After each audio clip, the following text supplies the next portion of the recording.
So that's the LTO Cabanatuan, ano? Piniplug na tayo, guys.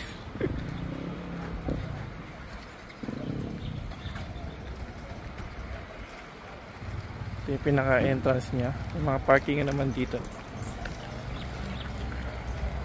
Yan, may Xerox dyan. 3 piso po isang Xerox dyan. Yan yung medical. Yung medical pa, no?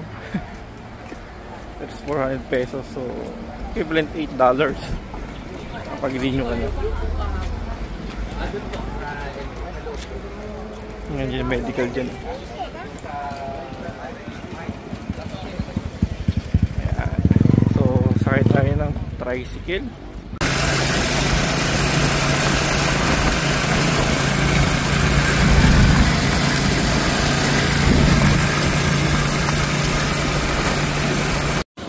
That's the LTO Cabanatuan.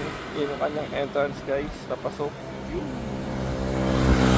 Yan tayo galing. So 5:18 ngayon ng hapon dito. Nagabang tayo ng sundo.